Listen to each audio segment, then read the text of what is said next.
Hello, welcome to Her Wild Side Hockey Podcast. I am your hostess, Mikki, aka Hockey She Wrote.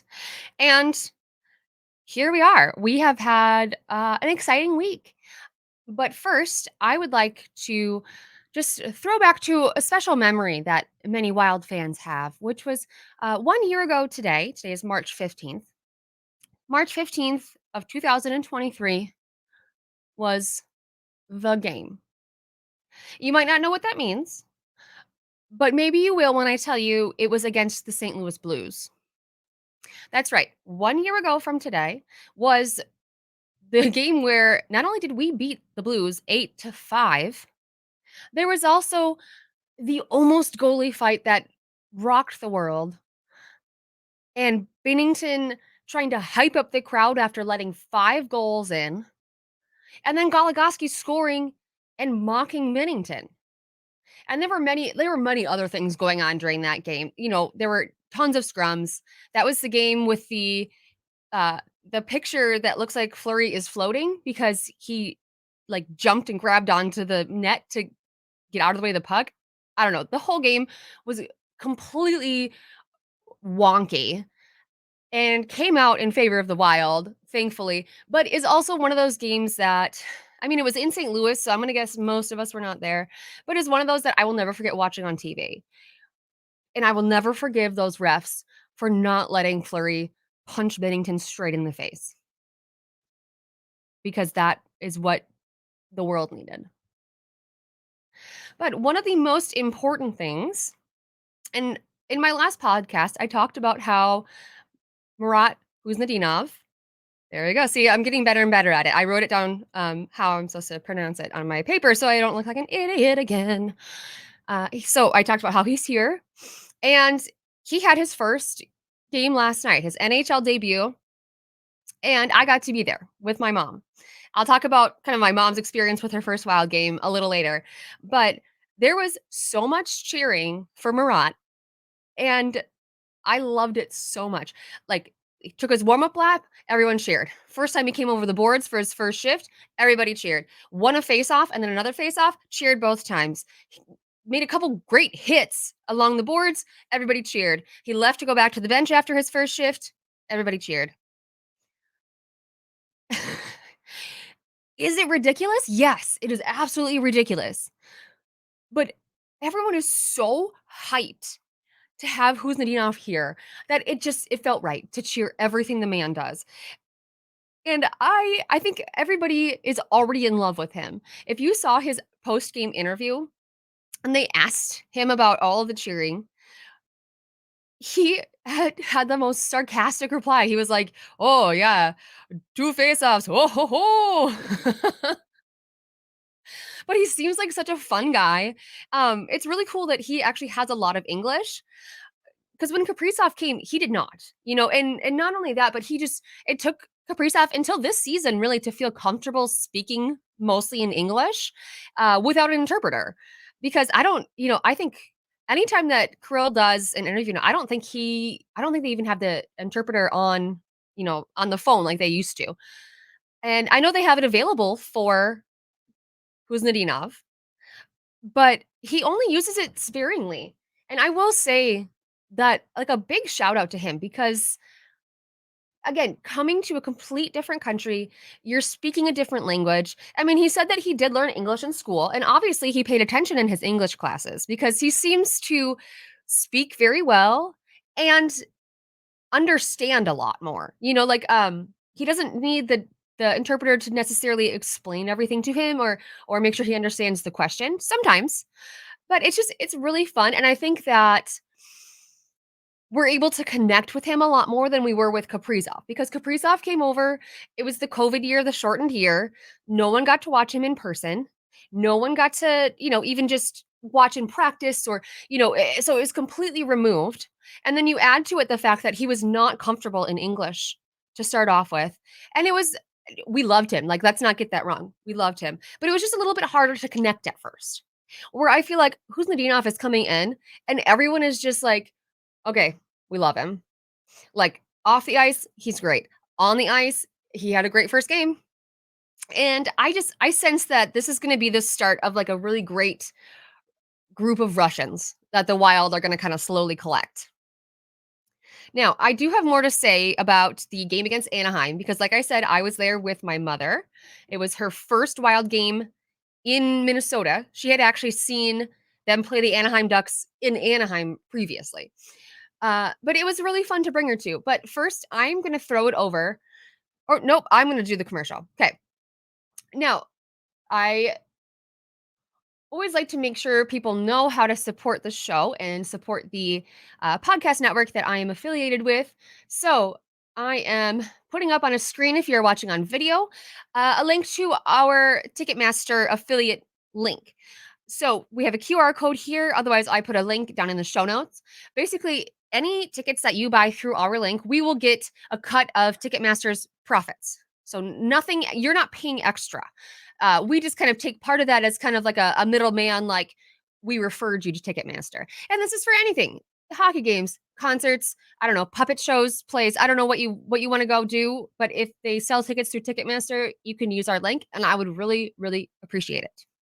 So let me get that. There we go. I'm back. So I want to talk about the Anaheim game because, again, this is my mom's first experience in the Excel Center watching the Wild. She's done everything else. She's watched the Wild away. She has been in the Excel Center for numerous things. And actually, when she walked in, she was like, I think I was in a suite here sometime with your dad. And I don't know why.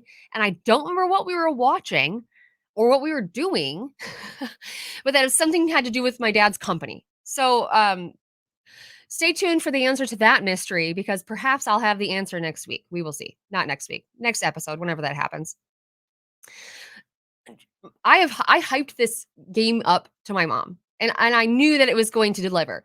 No matter how the Wild plays, seeing a game at Excel Center is just mind-blowing.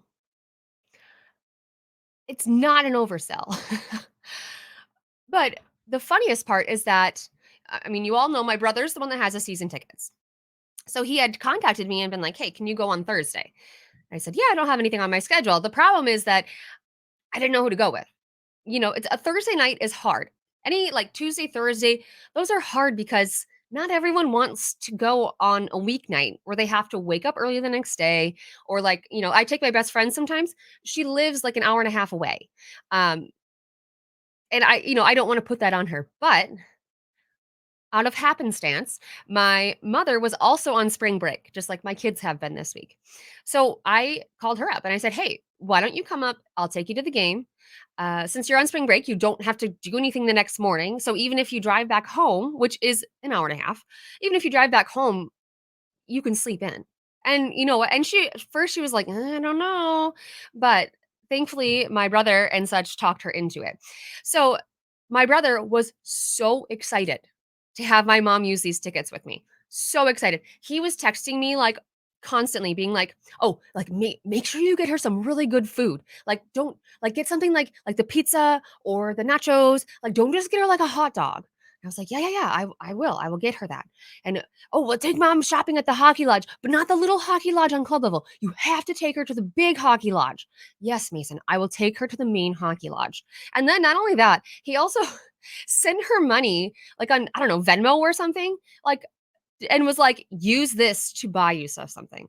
And my mom was like, because whatever way he sent her money, it was one of those ways where like you can't just refuse it. Like my mom would have had to go through this whole thing of like accepting it and sending it back. And so she just kind of like, "Okay, fine." So what was really fun is we really made an afternoon of it. My mom and I met at about 2 o'clock, parked, which is great because then I think we got parking a little bit cheaper and we were able to find parking really easily, park next to each other. And then I took her to the hockey lodge right away. I said, we're gonna go wander around. And we wandered around. We wandered around for like an hour or so, mostly because my mother is very indecisive when it comes to things like this. But she did end up purchasing a jersey. She ended up purchasing a 78s jersey, women's cut, blank back. So no certain player because she doesn't really have she's not attached to a certain player or anything.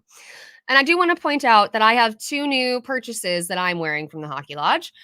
They had all of their Pride stuff out still. So I am the proud owner of a new baseball cap, which, I mean, you all know that I have the like ball cap with or not the ball cap, the, stocking cap with the big pom-pom.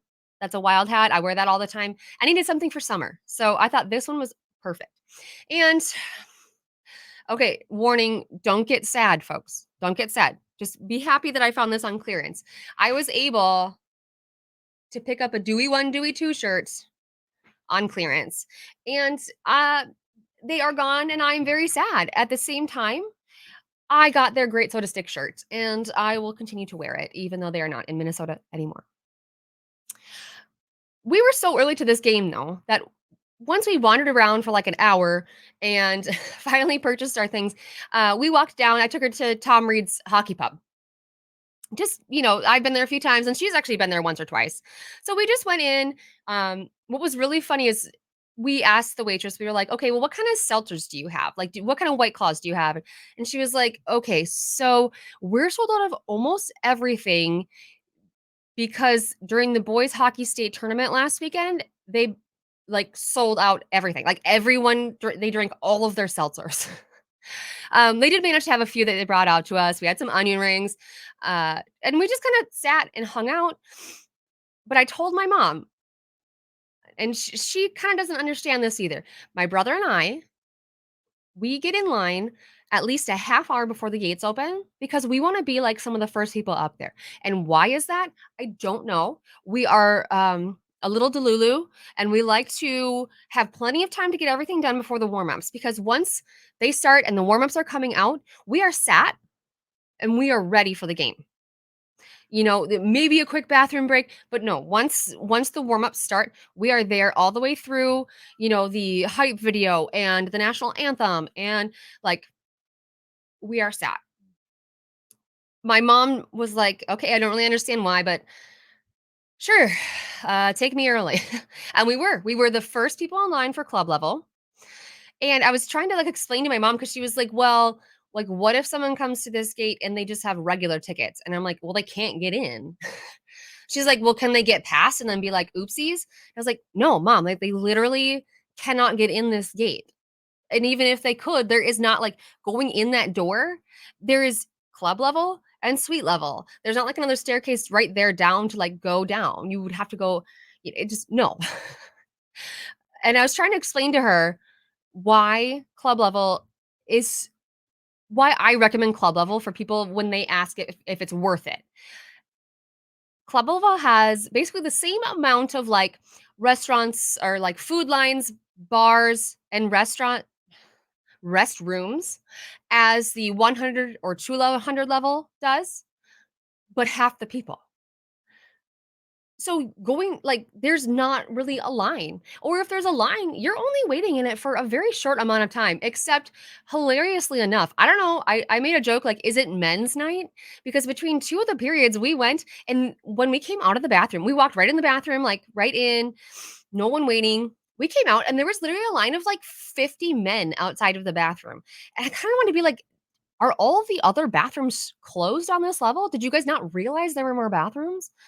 Anyway, I also was trying to explain to my mother about some of the players because it's hard to explain them. I'm trying to like explain how the Minnesota Wild have kind of become this team where they pick up people that are having kind of like not necessarily a slump, but just like they're kind of at a plateau in their game, and whatever team they've been on kind of is just not utilizing them in the way they should. And they come to the Wild and they end up having like this career renaissance. So I was talking about Bogosian. He's one that in Tampa Bay, he was a seventh D, maybe playing a third pairing. And we picked him up, brought him here. He's playing 20 minutes a night. He helped hold the blue line together when Brodin and Spurgeon were out. I mean, he has just really revitalized his career to a point where he's now been re-signed for 2 years because he's proven like, I'm not done.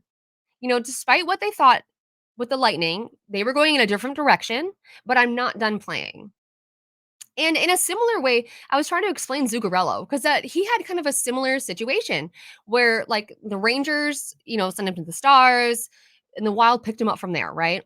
And, I'm going to be honest, I wasn't really watching him then, but I know that he was getting older and maybe that was something that where people didn't have as much faith in him. He came here you know, Kaprizov ended up over here, and the rest is history. And even when he doesn't skate with Kaprizov now, he is still making plays and playing spectacularly. Same with Flower. Even just Fleury. I was trying to explain exactly how special Flower is. And obviously, my mom knows the name Fleury. Like, she knows that he's a goalie. She knows some about him, you know? And I was trying to explain to her too that there will never be another goalie to play 1,000 games in the league. It is statistically impossible. And she's like, "Well, what do you mean? Like, why not?" And I said, "It's just goalies do not come into the league at 18 anymore. Goalies do not come in and play, a 70-30 split for the most part. Like that it's just impossible." She kind of just like, "Okay, sure." But besides the Anaheim game, they played the Coyotes on Tuesday for Pride Night, and they had two great games. And yes, the Coyotes in Anaheim, that's not like they're like the biggest competition, right? But just the fact that they stifled them defensively is a really great look going forward. I mean, the first time that the Coyotes were in Minnesota, Bukestad had a hat trick. They scored like three more. I think it was like 6-2, 6 to something anyway. Like embarrassing. And this time, Bukestad still managed to get his little like fu goal in, but otherwise stifled. And that is such a good look coming up because they are headed to, let's see, St. Louis tomorrow on Saturday, and then the California trip. And I'm assuming they're seeing the Kings and um everything just went out of my head. Anyway, teams that are not going to be easy. So I want to talk a little more in depth on the Anaheim game, not just my mom's experience, but just the game itself. But first, I am going to put on our little ESPN commercial ad read, and I hope you can listen through. It's very short, just a minute long, and I'll be back. Thank you for watching the show. If you enjoy our podcast and want to support the show, consider signing up for ESPN Plus via our link at insidetherink.com/ESPN or scan the QR code on your screen now. I have ESPN Plus and I personally love all the college sports, UFC, MLB, and NHL games all across ESPN platforms. Over 1,000 out-of-market NHL games are on ESPN Plus every year. Make sure you hit the QR code or go to insidetherink.com/ESPN to make sure you don't miss out on any of this year's NHL action. And if that wasn't enough for you, ESPN Plus is currently offering a bundle of ESPN Plus, Disney Plus, and Hulu for $14.99 a month. You get sports, the kids get Disney, and Hulu is the added bonus. It's the perfect bundle. I personally have it, and I don't know what you would do without it. Welcome back. So, the Anaheim game. It's a little different watching games in person because there are things that you miss that you might see on television instead. Because you get replays and stuff on television, obviously. But this one, I was there. I didn't see it, but I was not down on the glass. Brock Faber somehow fell so hard during the warmups that he knocked his own helmet off. And if that's not a special talent, I don't know what is. I did find a video of him laying on the ground laughing at himself, and the poor man just looked embarrassed. At the same time, you know what, Faber? At least you fell at home because we all love and support you so much that we all just like, silly Billy. I did enjoy someone on Twitter was like, when his helmet fell off, was there a second smaller helmet underneath? I don't remember which one of you guys wrote that, but I appreciated it because I don't know, the stupider jokes the better sometimes. And then in the first period, Marc-Andre Fleury took a penalty. And what's funny is when they called the penalty, My mom and I are like, "What is going like, what was a penalty? What happened?" Especially because I think it was before that, that one of the Ducks players got a penalty, a tripping penalty for completely taking Hartman's legs out from underneath him. I mean, like, completely flipped over. So that one was so obvious that it was like, "Wait a minute, what happened?" And Russo said something about a young goal or a young ref. So I don't know if maybe this young ref was just like a little overconfident in this, but Flower was just standing in the crease, holding his stick, and from behind him, so he cannot even see, player comes and basically skates his face directly into the knob of Fleury's stick. And Flower gets a penalty for that. It's just like the most ridiculous thing. And at the same time, Fleury just looked like he was just like, whatever. Like there's nothing he can do about it. And with this game, actually, that was Fleury's 75th shutout of his career. Sometimes I don't know if I am more impressed by Fleury's statistics or Kirill's statistics. Obviously, different kinds of statistics, but they are both just like mind blowing. I will never get over how mind blowing they are, both of them. I just fantastic. And then this is another thing. See, this is a thing that I missed because I was in person and I don't know how it happened or what in the world it was. Uh they stopped the play at one point and I looked over to simply see Bogosian draped over like so that his whole front half was in the Ducks bench. And they did not show any replays in the rink. I have no how did he end up there? What was he doing? I don't understand. I did see a picture that someone put on Twitter again, but my favorite thing is he's just like hanging over the edge. Like all you can see is like waist down of him. And all of the Ducks players are just sitting here like staring at him like, what? And this is just kind of the things that happen to Wild players. Okay, we're gonna shift into a serious conversation here. This is a conversation that has, over the past week, won me some friends and some enemies, and that, my friends, is the Calder race. So this is the breakdown of it.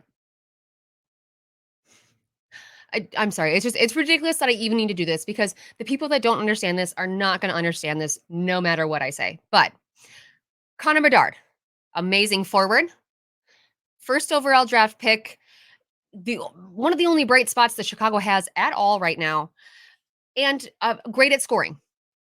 Also terrible defensively. Absolutely horrible defensively.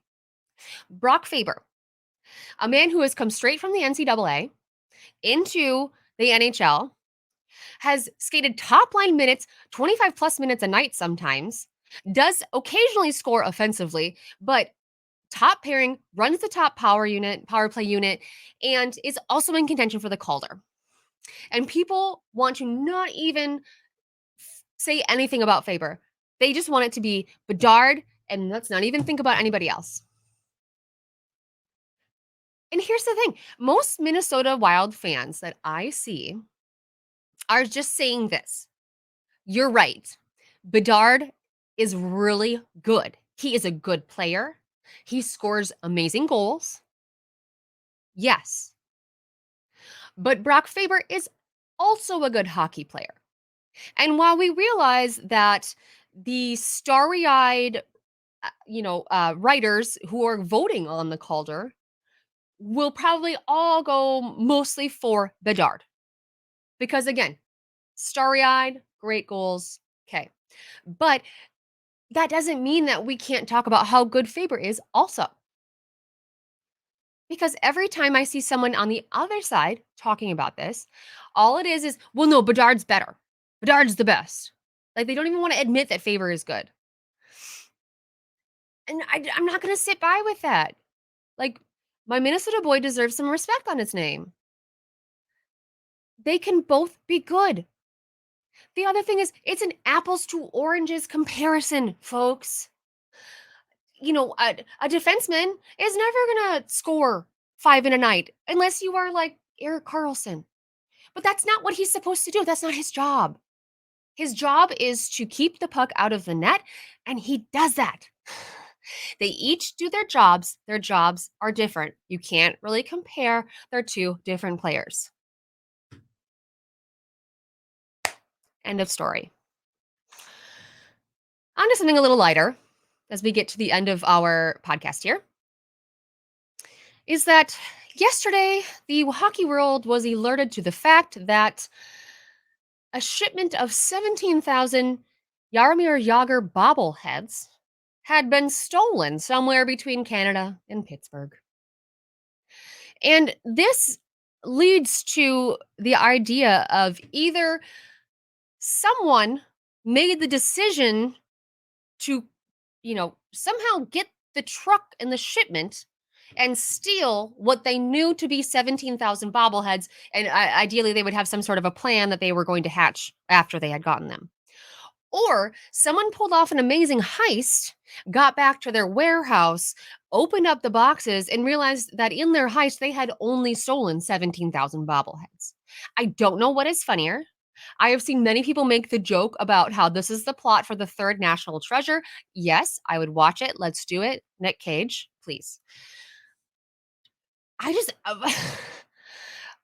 I want to know what these thieves are going to do with them. You can't sell them.